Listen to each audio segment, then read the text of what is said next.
Week 1, I'd say, pretty much fulfilled everyone's expectations. We saw a few upsets and a few comebacks. What more could you ask for? Week 2. That's what we could ask for. Live from Bluffton, South Carolina, this is Butts Talk. I'm Nick Butts. Let's get started. I'm going to start off with 3 things that I took away from Week 1 last week. First, Florida State, Alabama, as I predicted, did not live up to the hype. Bama won pretty big, 24-7. They injured their starting Francois for Florida State. It's out for the season. It really blows for the Noles. But Bama just completely dominated that game. Number 2, the state of Texas took a fat L. Texas, a huge favorite at home over Maryland, got beat by them 51-41. Baylor, a huge favorite over FCS Liberty, got beat at home 48-45. And Texas A&M, probably the worst of the 3, went out to the Rose Bowl, had a 44-10 lead, choked and blew it, and lost 45-44. The state of Texas, I'll say it once again, the state of Texas took a fat L in college football. But congrats to TCU for actually winning their game, 63-0 over Jackson State. Number 3, Drew Lock for Heisman. The Missouri quarterback racked up 521 passing yards, a school record, and 7 touchdowns in Saturday's 72-43 win over in-state opponent Missouri State. Now, I'm not saying that he's going to win the Heisman, especially, those were insane numbers despite playing an FCS team. But, that definitely puts him in the conversation, I think, now. You can't just throw for those kind of yards and not be talked about to win the Heisman. All right, so here we go. Picks and analysis for the 5 biggest games this week. My pick record last week was 4-1, and obviously 4-1 overall. I'm going to keep track throughout the season. So, here we go. First one, number 23, TCU, a 3.5-point favorite on the road at Arkansas. That game, 3:30 on Saturday on CBS.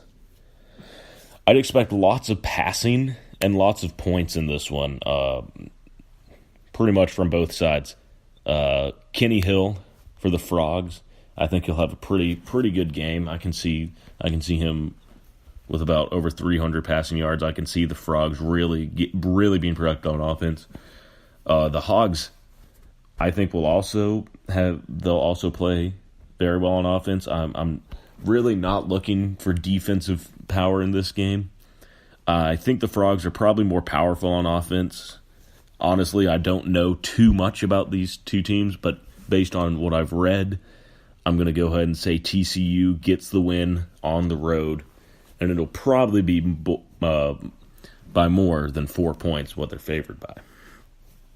Next, number 13, Auburn heads in to the Lions' Den, or Tigers' Den, I should say, Death Valley, the real Death Valley. Number 3, Clemson hosts number 13, Auburn. Clemson, a 4.5-point favorite at home. That game, 7 o'clock Saturday night on ESPN. Everyone knows that Clemson does not get beat at night at home. The Clemson defense, one of the best in the country, if not the best front 4 in the country. Clemson defense will be too good for Jarrett Stidham and his mighty Auburn Tigers, despite their insane running game. I think Clemson, they'll just stop Auburn. I think Auburn may score some points, but I think Clemson will outlast them. I think Clemson will be fairly efficient on offense. I think Auburn is a solid team, no doubt. They do have a solid defense, but I think Clemson, Kelly Bryant, he really proved a lot last week against Kent State. Clemson's offense as a whole did, and I think Clemson just has the weapons to go out there and beat Auburn at home prime time. They're simply the better Tigers. Clemson wins in a lower scoring affair.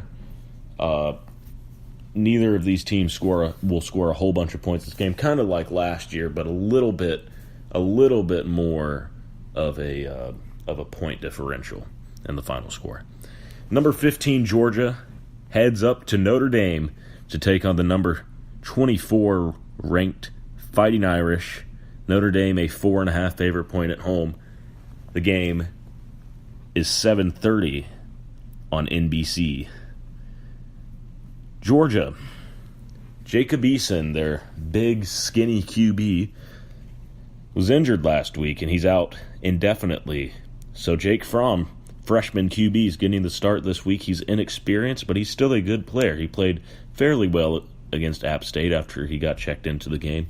Georgia offensively still has great weapons in Sony Michel and Nick Chubb. And Kirby Smart, in his first season, really did not pick up a signature win. He took fat L's to Florida and Tennessee. So I'm thinking he's really going to be looking for this signature win. What better place to do it in one of the most historical sites in college football, Notre Dame Stadium. Notre Dame, I personally don't know too much about their team this year, but I don't see them performing with much passion. I don't think Brian Kelly is a very passionate football coach. I just don't think he leads his team like that. I think Georgia goes in, beats Notre Dame in a close one. Notre Dame takes the L at home. The big one, top 5 matchup. Number 5, Oklahoma at number 2, Ohio State. Ohio State a 7-point favorite at home. The game is 7:30 on ABC. I would expect some offensive fireworks in this game. I think Oklahoma will kill the Ohio State secondary, the inexperienced Ohio State secondary. Keep in mind, they lost Garyon Conley, Raekwon McMillan, and I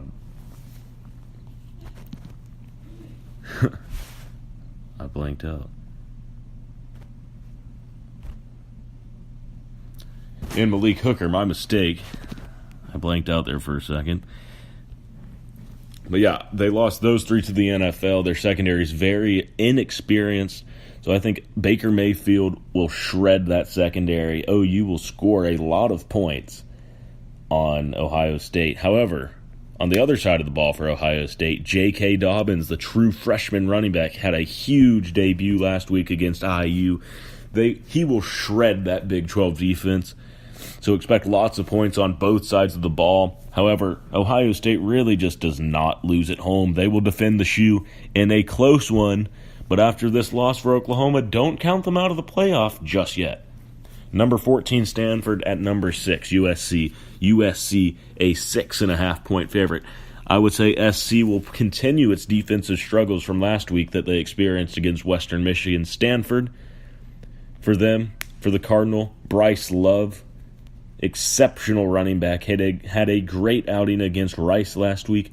He will run all over the Trojans. Stanford pulls off the upset at the Coliseum.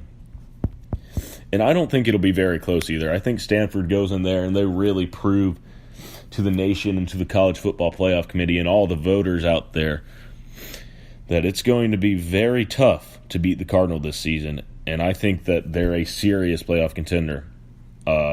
With this USC loss that's going to come on Saturday, I think that it'll make them very tough to contend against Stanford and Washington in the Pac-12 for the playoff. All right. Those are my picks for this week. Hopefully, I can get them all right. I almost did last week. So right now, if I had to choose someone to win the Heisman Trophy, I would still pick Saquon Barkley. He was my preseason pick. He racked up 172 yards last week in Penn State's win against Akron. My playoff teams, as of right now, in no particular order, are Alabama, Stanford, Clemson, and Penn State. And after last week, my national champion is Clemson. Thank you all for listening. This has been Butts Talk. I'm Nick Butts. Good night.